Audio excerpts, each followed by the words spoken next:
प्रस्तुत गर्नुभएको ज्ञापन पत्र अथवा माग पत्र मैले प्राप्त गरेको छु र तत्सम्बन्धमा के गर्नुपर्छ त्यस सम्बन्धमा म छिटै आवश्यक निर्णय गरेर कदमहरू चालेर तपाईहरुलाई जानकारी पठाउनेछु।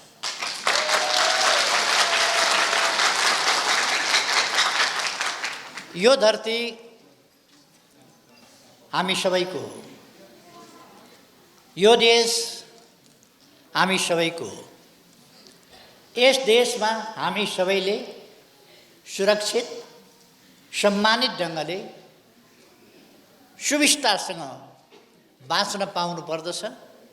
यो हाम्रो नैसर्गिक अधिकार हो, यो हाम्रो मौलिक अधिकार हो। यो अधिकारको उपभोग गर्नका लागि आफै व्यक्ति सक्षम नहुन सक्दछ। जो व्यक्ति आफै सक्षम छैन, सबभन्दा पहिले सरकार उसलाई चाहिन्छ। त्यसकारण सबभन्दा पहिले सरकार तपाईहरुको साथमा छ, जसलाई सहयोगको आवश्यकता छ सबभन्दा बढी।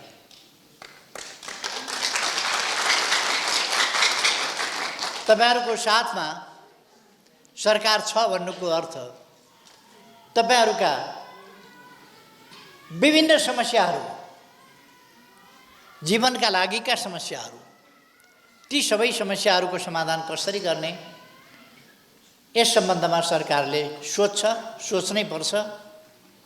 र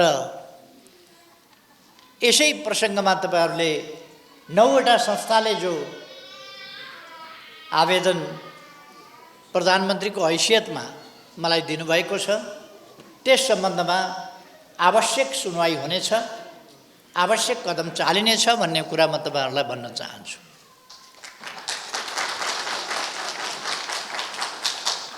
सरकारका केही कामहरू हुन्छन्, महत्त्वपूर्ण कामहरू। देशको रक्षा गर्नु, देशको भूमिको रक्षा गर्नु सरकारको काम हो। देशको सार्वभौम सत्ताको रक्षा गर्नु सरकारको काम हो। देशको स्वाधीनताको रक्षा गर्नु र त्यसलाई वास्तविक अर्थमा प्रयोग गर्नु सरकारको काम हो।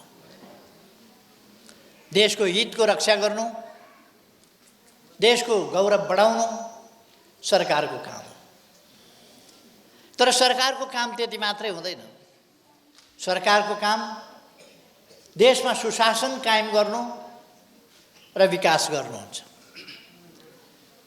सरकारको काम सबै जनतालाई उनका समस्या के छन् ती समस्या पहिचान गर्नु, ती समस्याहरू हेर्नु र त्यसमा समाधान दिनु सरकारको कर्तव्य हुन्छ। सबभन्दा बढी समस्या शारीरिक रूपमा अपाङ्गता भएका व्यक्तिहरूमा सबभन्दा बढी समस्या हुन्छ।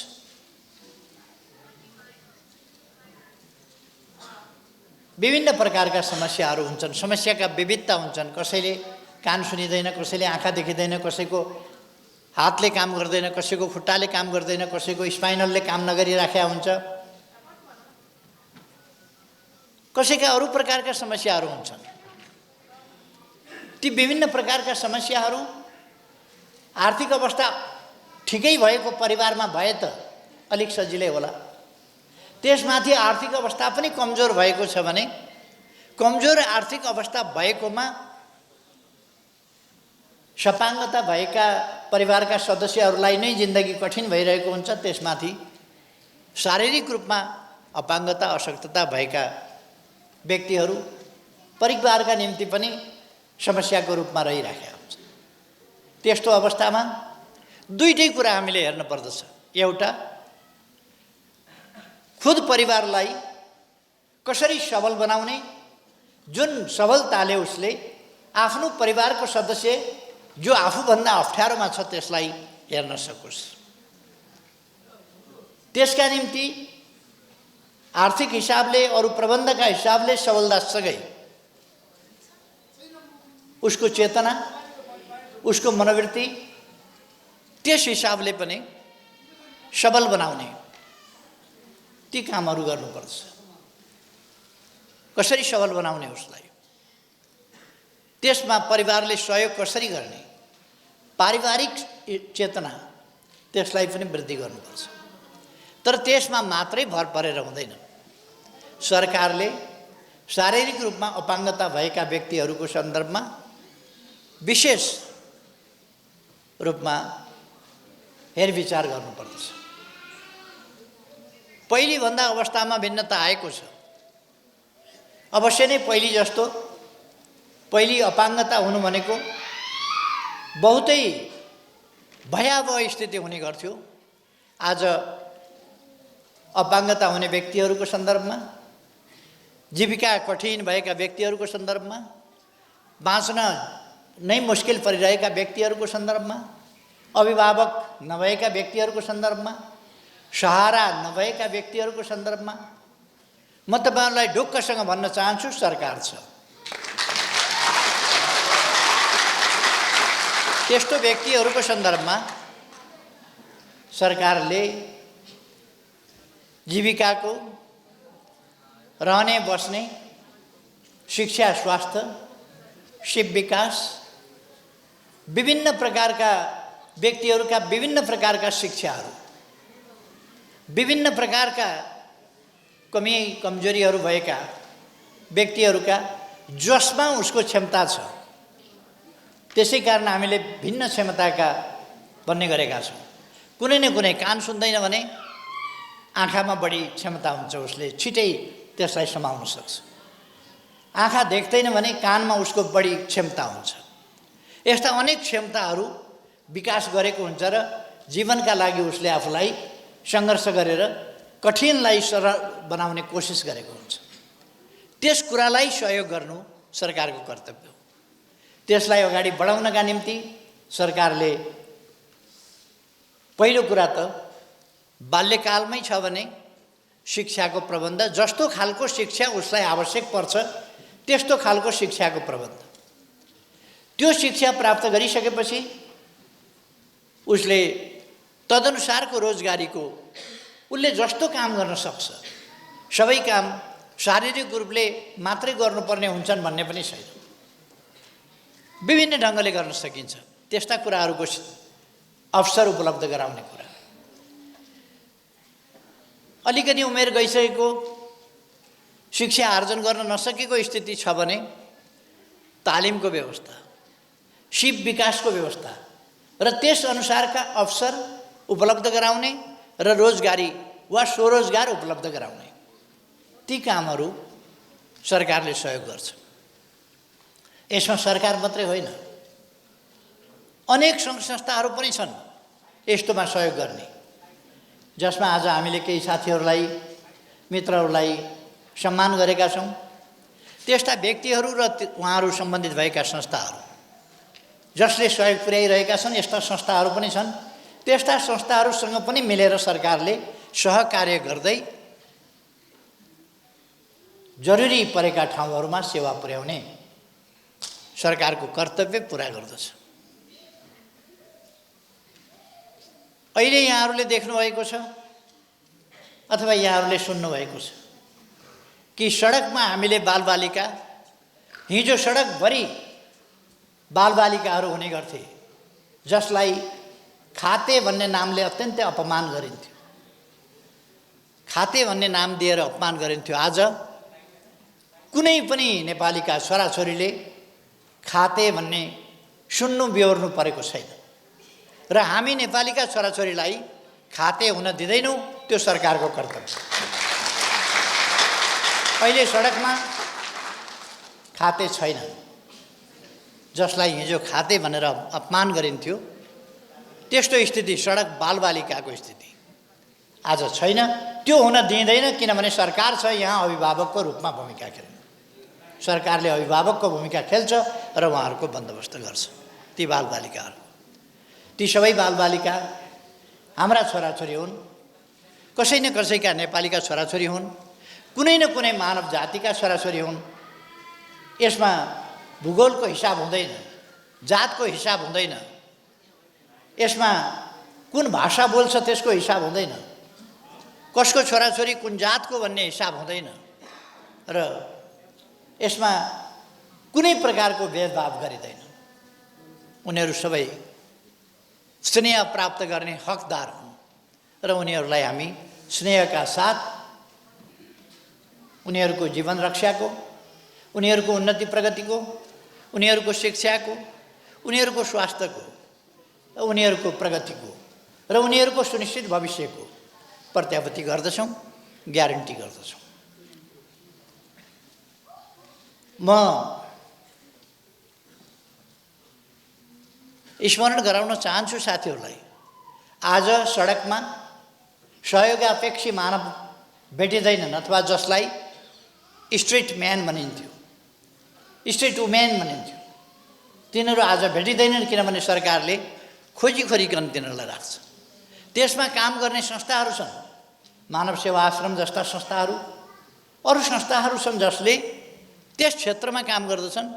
तिनीहरूलाई सरकारले प्रोत्साहन दिन्छ, सहयोग पुर्याउँछ र उनीहरूसँग मिलेर सरकारले काम गर्छ र त्यस्तो मानवहरूलाई आश्रमको व्यवस्था गरिएको छ जसलाई मानव सेवा आश्रम भनिएको छ। त्यस्तोमा क्रियाशील साथीहरूलाई म धन्यवाद भन्न चाहन्छु जो आज पनि देशभरि टिम बनाएर त्यस्तो सडक सहयोगापेक्षी मानव सडकमा रहेर मानव जातिको सहयोगको अपेक्षा गरिरहेको स्थितिमा छन्। उनीहरू बोल्न सक्दैनन्, भन्न सक्दैनन्, कहाँ जानुपर्ने उनीहरूलाई थाहा छैन, कहाँ भन्नुपर्ने थाहा छैन।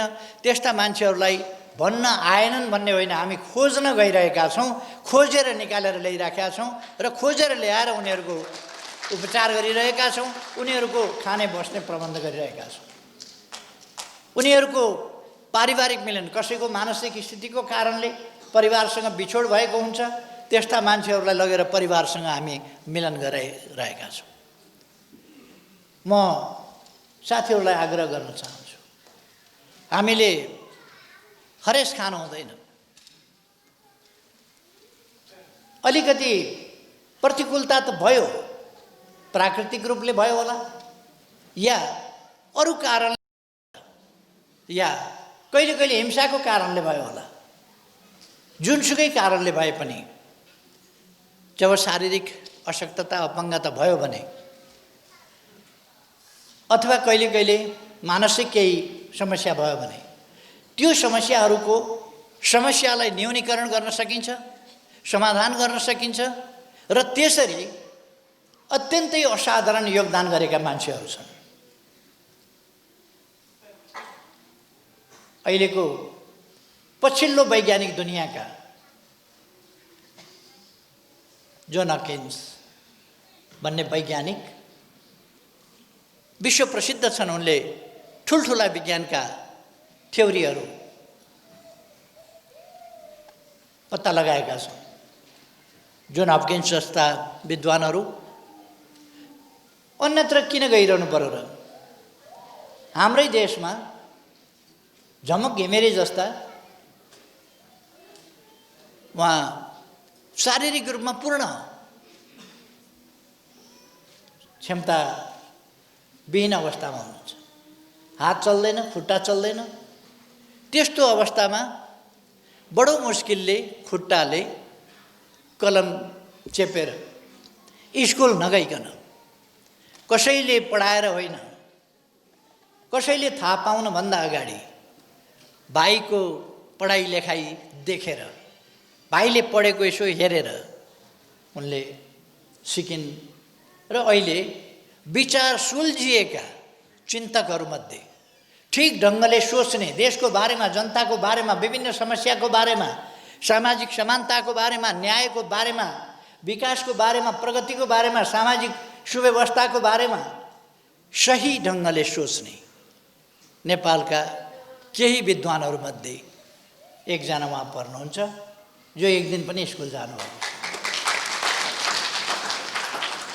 उहाँ विद्यालय जानुभयो, विद्यालय होइन विश्वविद्यालय जानुभयो विद्यावारिधीको प्रमाणपत्र बुझ्न, विद्यावारिधीको सम्मान बुझ्न विश्वविद्यालय जानुभयो। तर त्योभन्दा अगाडि कहिल्यै विद्यालय टेक्नु भएन। विद्यालय नटेकेको व्यक्तिले विद्वतामा विद्यावारिधि प्राप्त गर्ने शारीरिक रूपमा पूर्ण रूपमा अशक्त हाम्रै देशमा हुनुहुन्छ नि प्रेरणाका स्रोतहरू। थुप्रै प्रेरणाका स्रोतहरू त्यस्तो व्यक्तिहरू हाम्रै देशमा हुनुहुन्छ। हाम्रै देशमा कान नसुन्ने, बोल्न नसक्ने हरूले आफ्नो प्रतिभा देखाउनु भएको छ,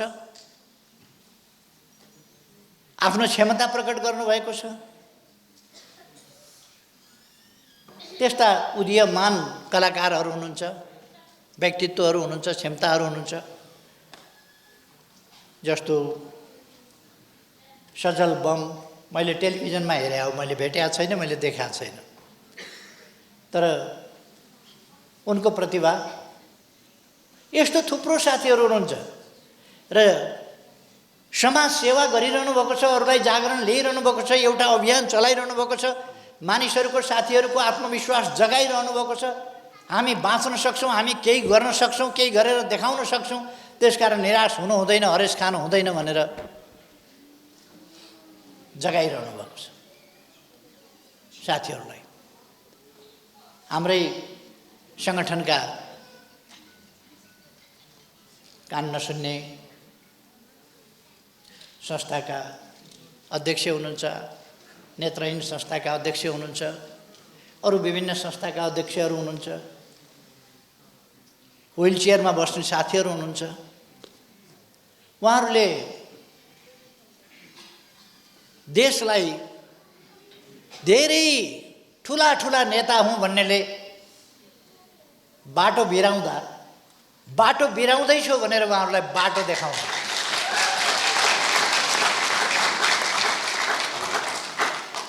देशको दौड भनेको,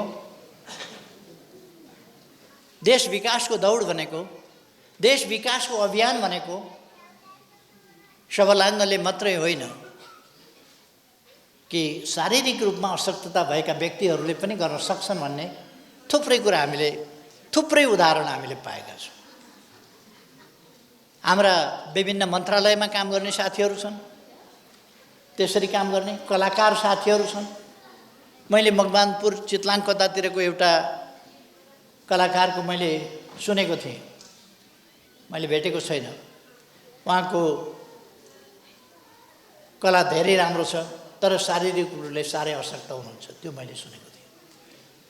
अहिले अपाङ्गता अशक्तता भएका साथीहरूले ठुल्ठुला सफलताहरू प्राप्त गरिरहनु भएको छ। म खुसी व्यक्त गर्न चाहन्छु कि यस्तो स्थितिमा पनि तपाईँहरूको सङ्घर्ष जुन छ त्यसलाई अरूसँग प्रतिस्पर्धा गरेर सफलतामा पुर्याउनु भएको छ, अगाडि बढाउनु भएको छ। त्यसकारण म तपाईँहरूलाई बधाई भन्न चाहन्छु यस सफलताका लागि। हरेस खानु हुँदैन।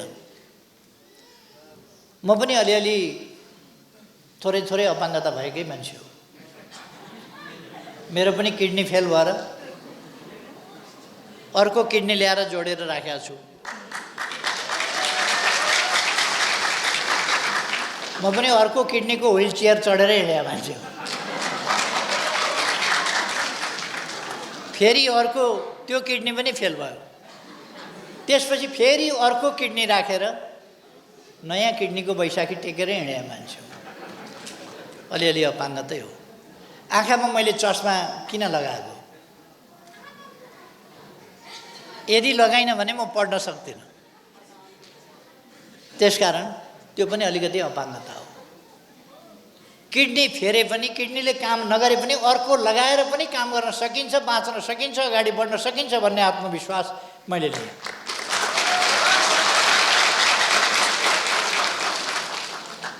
सायद यो पनि विश्व रेकर्ड नै होला। 2टा किडनी फेरेको कोही विश्वमा कोही प्रधानमन्त्री छैन।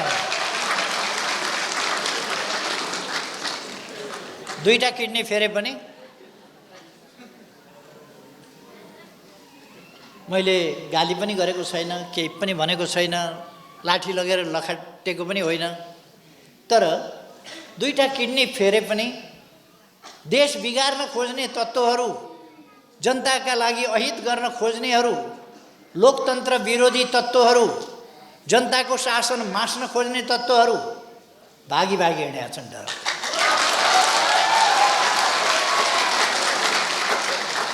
त्यसकारण म भन्छु अपाङ्गता अलिकति कम बेसी हो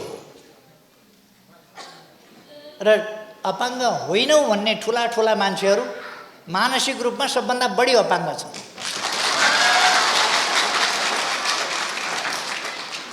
ठुला ठुला भन्ने मान्छे त्यो अपाङ्गता डरलाग्दो छ। देख्दाखेरि ठिक्कै देखिने तर भित्रभित्रै। त्यसकारण हामीले हरेस खानु हुँदैन। म साथीहरूलाई भन्न चाहन्छु, भाइ बहिनीहरूलाई भन्न चाहन्छु, तपाईहरू हरेस नखानुस्। तपाईहरूको साथमा सरकार छ, तपाईहरूको हेरविचार सरकारले गर्छ। तपाईहरूलाई थाहा छ हाम्रो देश धनी देश होइन, गरिब देश हो। गरिब देश भए पनि यस देशले आफ्ना नागरिकहरूलाई हेरविचार गर्ने सम्बन्धमा कुनै सक्दो हेरविचार गर्नेमा कमी राख्दैन। मैले हिजो केही साथीहरूसँग बोल्दा एउटा कथा सुनाएको थिएँ। हिजो मात्रैको कुरा। दुईटा परिवार छन्, एउटा धेरै धनी परिवार, एउटा साह्रै गरिब परिवार। धेरै धनी परिवारको एउटा पुरुषले पनि बिहे गरेछ, श्रीमती बिहे गरेर ल्यायो। अर्को गरिबभन्दा गरिब परिवारको मान्छेले पनि श्रीमती बिहे गरेर ल्यायो। दुईटैका श्रीमती बिरामी परेछन् अलिक पछि। धनी परिवारकोले श्रीमती बिमारी पर्दा हेर्दा पनि हेरेन। उसँग पैसा छ, गाडी छ, सबै कुरा छ, अस्पताल लान सक्छ, उपचार गराउन सक्छ, तर वास्तै गरेन। गरिब परिवारको गरिब लोग्नेले गर्नसम्म गर्यो। दुर्गम ठाउँको थियो, गरिब थियो, पैसा थिएन, अस्पताल लगेर खर्च गर्न सक्दैन थियो, तर पनि जो सक्थ्यो गर्यो। नजिकको स्वास्थ्य क्लिनिकमा लग्यो, त्यहाँ दिएको औषधि किनेर, पाएको औषधि पनि खुवायो, किनेर खुवाऊ भनेको औषधि पनि थोरै पैसाले पुग्नेसम्म किनेर खुवायो। धामी पनि बोलायो, ड्याङ्ग्रो पनि ठटायो, कालो भाले काट्नुपर्छ भनेर भने त्यो पनि काट्यो। तै पनि श्रीमती निको भएन। अन्डा मनसाउनु पर्छ भने त्यो पनि मनसायो, तर पनि श्रीमती निको भएन।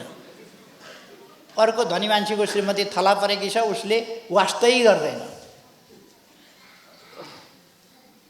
दुईटैले दुःख पाएका छन्, तर गरिबको श्रीमतीको लोग्ने छेउमा बसेर के गर्नु, तेरो धेरै माया लाग्छ, तँलाई बचाउन मन लाग्छ, तँलाई बचाउन कोसिस गरिराखेको छु म।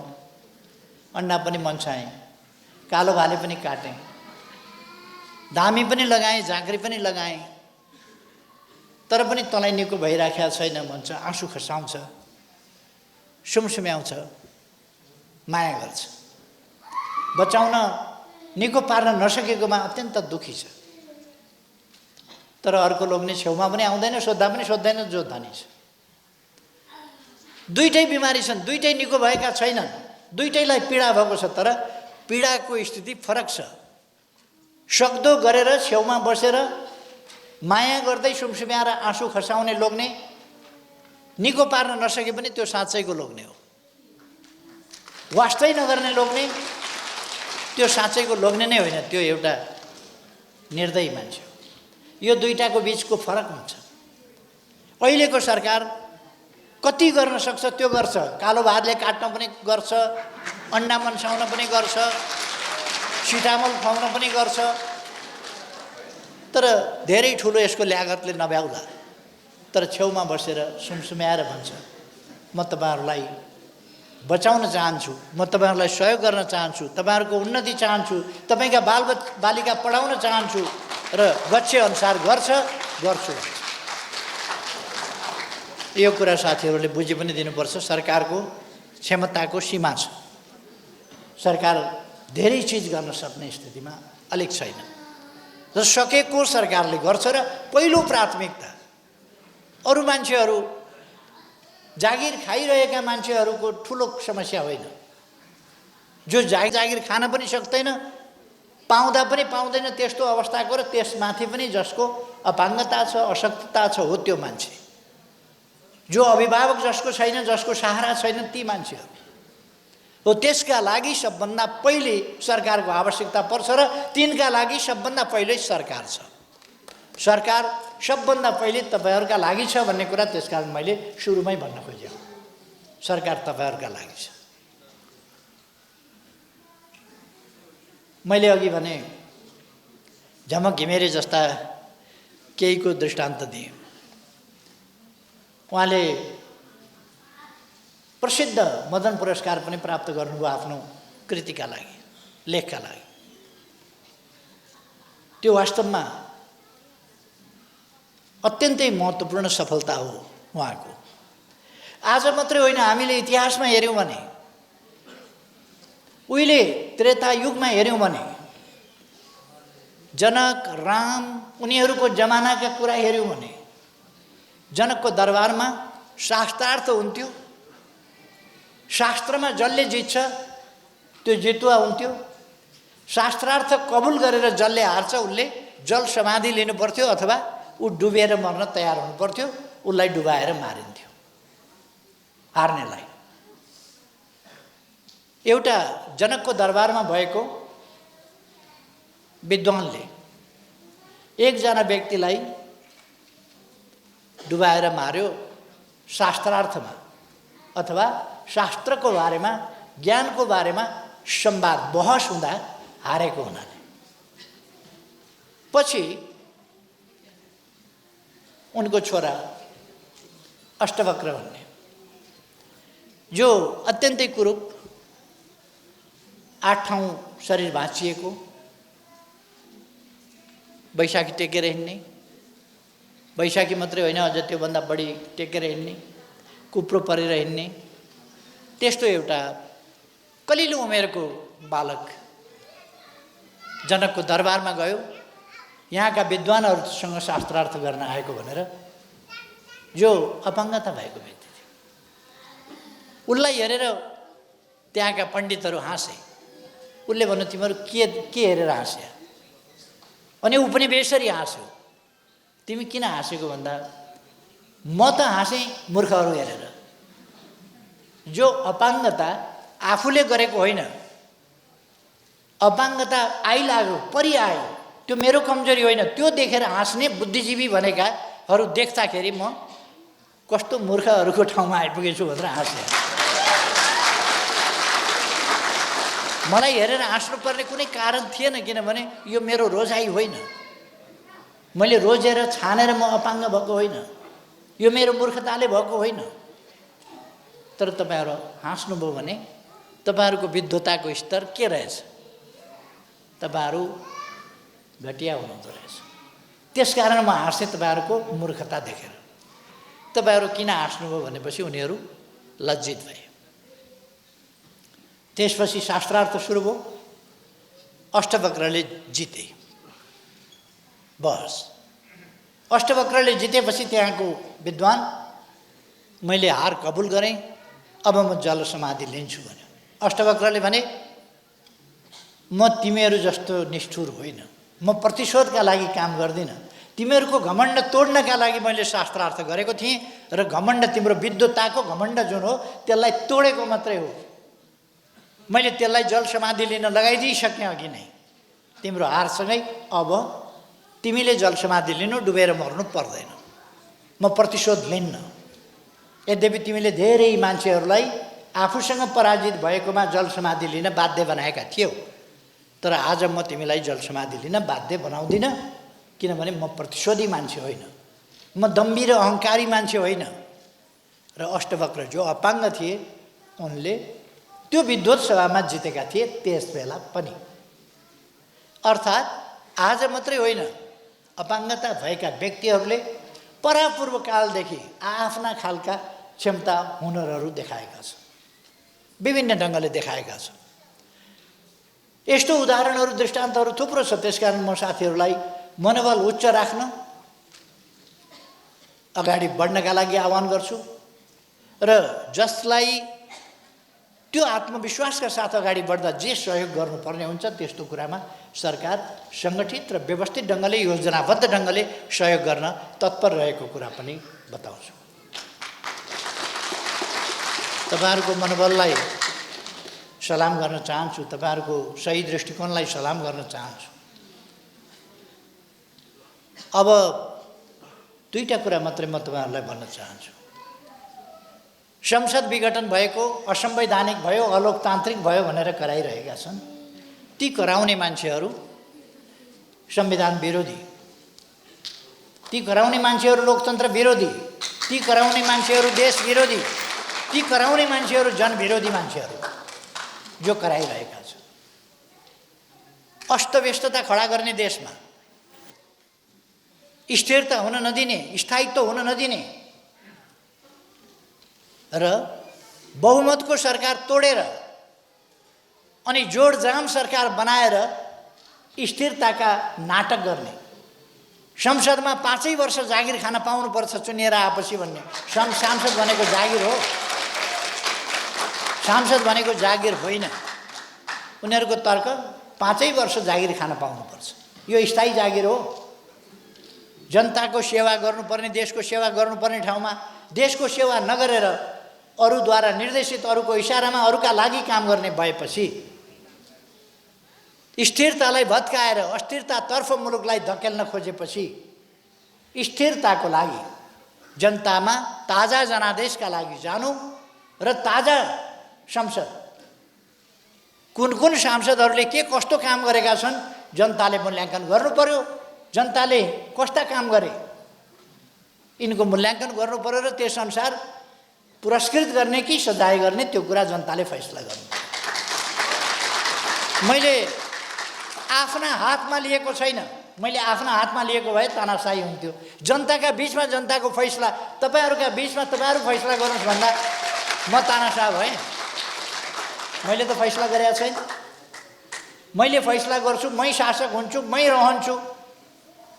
जोडजाम जोड घटाउ गरेर, जाल जेल षड्यन्त्र गरेर, किनबेच र तिगडम गरेर मै शासनमा रहन्छु भनेको छैन। मैले त जनताका बीचमा जाउँ, मेरो काम के भयो त्यो पनि जनताले मूल्याङ्कन गर्नुस्, अरूका काम के भयो त्यो पनि मूल्याङ्कन गर्नुस् भनेको छु।